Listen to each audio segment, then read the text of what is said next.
બોટાદ જિલ્લામાં હીટવેવની પરિસ્થિતિને ધ્યાનમાં રાખીને જિલ્લા વહીવટીતંત્ર દ્વારા મહત્વની પહેલ કરવામાં આવી છે। જિલ્લા વિકાસ અધિકારી અને જિલ્લા ગ્રામ વિકાસ એજન્સી નિયામકના માર્ગદર્શન હેઠળ મનરેગા યોજનાના શ્રમિકો માટે વિશેષ આરોગ્ય કેમ્પનું આયોજન કરવામાં આવ્યું હતું। સમઢિયાળા 2 ગામમાં યોજાયેલા આ કેમ્પમાં જિલ્લા પંચાયતના આરોગ્ય વિભાગની પીએસસી જમશાળાની ટીમે સેવાઓ આપી હતી તો તાલુકા પંચાયત મનરેગા શાખા સાથે સંયુક્ત રીતે આયોજિત આ કેમ્પમાં 450 જેટલા શ્રમિકોની આરોગ્ય તપાસ કરવામાં આવી હતી। તો કેમ્પમાં શ્રમિકોને બ્લડ પ્રેશરનું ચેકઅપ કરવામાં આવ્યું હતું અને જરૂરિયાતમંદ શ્રમિકોને દવાઓ પણ આપવામાં આવી હતી। તો ગરમીથી બચવા માટે તમામને ORS પેકેટનું વિતરણ કરવામાં આવ્યું હતું। આ કેમ્પનું સફળ આયોજન ગ્રામ પંચાયતના આગેવાનોના સહયોગથી કરવામાં આવ્યું હતું। તો મનરેગા યોજનાના ટેકનિકલ આસિસ્ટન્ટ મહેન્દ્રસિંહ રાઠોડ અને ગ્રામ રોજગાર સેવક ગજેન્દ્રસિંહ કેમ્પના સંચાલકે દ્વારા આ સમગ્ર જવાબદારી સંભાળવામાં આવી હતી।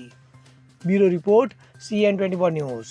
હવે જુઓ દેશ દુનિયાની તમામ ખબરો તમારી આંગળીના ટેરવે।